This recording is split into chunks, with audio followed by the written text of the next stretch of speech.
नमस्कार, आप देख रहे हैं वीके न्यूज। मैं हूं दिवाकर विक्रम सिंह। पाकिस्तान और अफगानिस्तान के बीच सीमा पर जो तनाव है उसके कारण ऐसा लगता है कि आने वाले समय में अब एलओसी पर नहीं बल्कि तोपें और बंदूकें गूंजेंगी पाक अफगान बॉर्डर पर। जी हां, हम ऐसा क्यों कह रहे हैं? क्योंकि स्थिति ही कुछ ऐसी है। जिस तालिबान को पाल पोस कर पिछले 2 दशक से अधिक समय में पाकिस्तान ने तैयार किया, अब वो अफगानिस्तान पर भी काबिज हैं और पाकिस्तान के सीमाई इलाकों पर कब्जा जमाने की बात कह चुके हैं। ऐसा तालिबान ने खुद निर्णय नहीं लिया है, बल्कि मक्कार पाकिस्तान ने अपनी कारस्तानी से ये स्थिति बनाई है। हम आपको बता दें कि टीटीपी, तहरीके तालिबान पाकिस्तान कहते हैं उसे, वो फिलहाल पूरे पाकिस्तान को अपने कब्जे में लेने की घोषणा कर चुका है और उसी के तहत पिछले 1 महीने में पाकिस्तान में जो घटनाएं घटी हैं उस संदर्भ में देखा जाना चाहिए।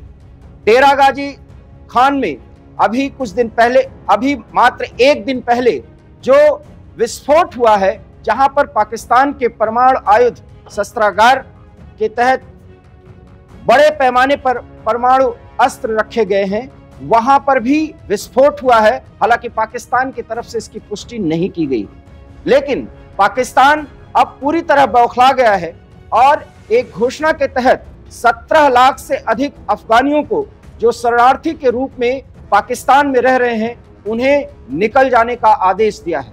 इसके बाद अफगानिस्तान के तालिबान सरकार ने बाकायदा ये ऐलान किया है कि हम डूरंड लाइन को नहीं मानेंगे और वो सीमाई इलाके जो पाकिस्तान अपना क्षेत्र बताता है उस पर कब्जे की घोषणा भी तालिबान ने कर दी है। लेकिन पाकिस्तान बदले की कार्रवाई कर रहा है उन पर जिनको पाल पोस कर उन्हें बड़ा किया था। अब हम आपको ये तस्वीरें दिखा रहे हैं, आप इन तस्वीरों को देखिए और इन वीडियोस को देखिए। इसमें बाकायदा कुछ लड़कियां स्कूल से बाहर आ रही हैं और ये एक जेल की तरह एक स्थान है जहां पर अफगान शरणार्थियों की पिटाई पाकिस्तान के नागरिक और वहां की पुलिस कर रही है। इन 2 तस्वीरों और वीडियोस के माध्यम से आप समझ सकते हैं कि अब पाकिस्तान और अफगानिस्तान के बीच किस तरीके से युद्ध की शुरुआत हो गई है। अभी तक एलओसी पर कश्मीरियत, जमहूरियत और इंसानियत के नाम पर जो कुछ भी पाकिस्तान अपनी कारस्तानी और कारगुजारियों से अंजाम दे रहा था और इतने कश्मीरियों को, 40 लाख से अधिक कश्मीरियों का जीवन उसने मुहाल कर दिया था, अब अफगान बॉर्डर पर जो स्थिति बन रही है वही सब कुछ देखा जा सकता है। मतलब पाकिस्तान अपने लिए खुद ही गड्ढा खोदने का काम कर रहा है, क्योंकि हो सकता है कि उसके पास अमेरिका और अन्य देशों की बदौलत कुछ ऐसे हथियार मिल गए हों जिससे वो बमबारी कर सकता है, अपने तोपों को अफगानिस्तान की तरफ मोड़ सकता है। लेकिन क्या आपको पता है कि आज तक अफगानियों को कोई भी युद्ध में हरा नहीं पाया है। सोवियत संघ ने प्रयास किया, विफलता मिली, अमेरिका ने प्रयास किया, विफलता मिली, और इसी बात का हवाला दे करके अब बार बार तालिबानी ये कह रहे हैं कि पाकिस्तान सबसे पहले हमसे भिड़े, उससे पहले 1971 का युद्ध याद रख ले, और जिन शरणार्थियों को निकालने की बात कर रहा है वो शरणार्थी नहीं है बल्कि वर्षों से पाकिस्तान में रह रहे हैं और जिस पर पाकिस्तान अपना कब्जा जमाए हुए है। अगर अफगानिस्तान अपने पर आ जाएगा तो फिर उस क्षेत्र को भी पाकिस्तान से छीन लेगा। मतलब जिसको पाला वही सांप अब काटने को तैयार है। सबसे पहले तहरीके तालिबान पाकिस्तान पूरी तरीके से सरगर्म है और पंजाब प्रांत को भी उसने अपनी जद में ले लिया है। और आने वाले समय में जो पाकिस्तानी फिलहाल भारतीय क्षेत्र एलओसी को पार करके कश्मीर में प्रॉब्लम क्रिएट कर रहे हैं, उनका भी वो सफाया कर रहे हैं। ऐसे में पाकिस्तान ये आरोप लगा रहा है कि रा की बदौलत अब ये सब कुछ कारगुजारियां अफगान सेना और वहां के टीटीपी के आतंकी कर रहे हैं। बड़ा सवाल यह है कि पाकिस्तान उन्हें आतंकी कह रहा है और इसके पहले वो तालिबान कहता था कि मतलब वो इस्लाम की शिक्षा लेकर के पूरी दुनिया में इस्लाम को फैलाएंगे।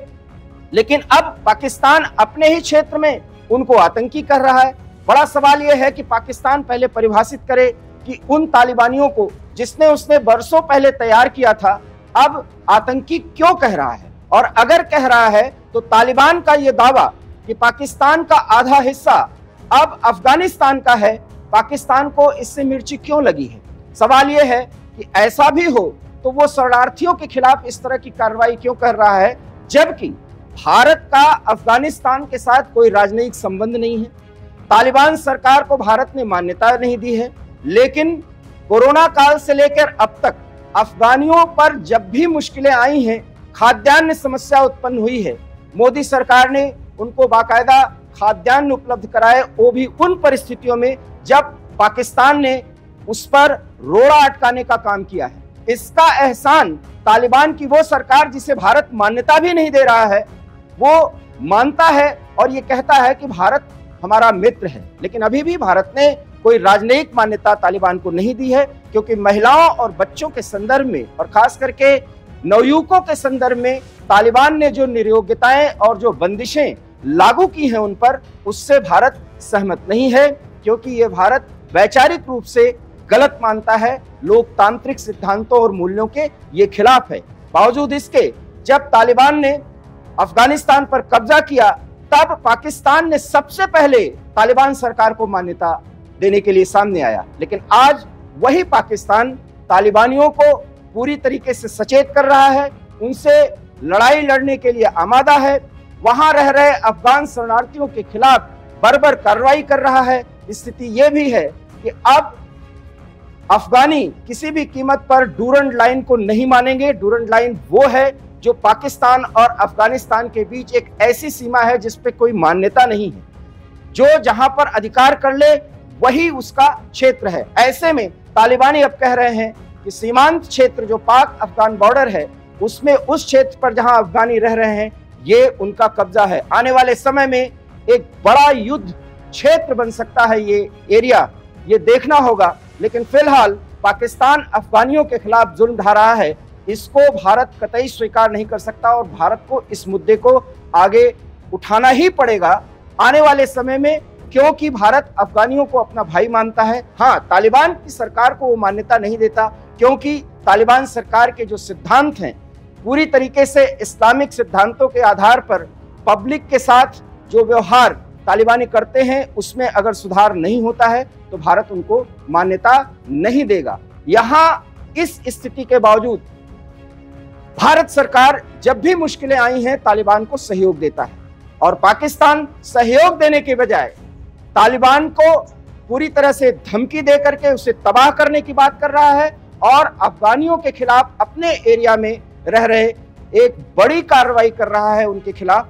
ये एक बड़ा मामला है और आने वाले समय में संयुक्त राष्ट्र संघ, अमेरिका और पश्चिमी देश इसको एक बड़ा मुद्दा बना सकते हैं। तो ये पाकिस्तान की मुश्किलें दोनों तरफ से अब बहुत ज्यादा बढ़ रही हैं। एक पीओके में जो भारत के खिलाफ वो सरगर्म है और भारत पूरी तरीके से इसको लेकर के सचेत है, और दूसरी तरफ अफगान तालिबानी अब पाकिस्तान को पूरी तरीके से तबाह करने की घोषणा कर चुके हैं, क्योंकि तालिबानियों पर पाकिस्तान की सेना जुल्म ढा रही है। क्या होगी आगे की स्थिति, वीके न्यूज आपको जरूर बताएगा और उसका विश्लेषण भी आपको देगा। फिलहाल ये खबर और इसके संदर्भ में जो जानकारी हमने दी है वो आपको कैसा लगा, अपनी प्रतिक्रिया जरूर दीजिए। देखते रहिए वीके न्यूज, क्योंकि यहाँ खबरों का सिलसिला कभी नहीं थमता। फिलहाल मुझे दीजिए इजाजत, नमस्कार।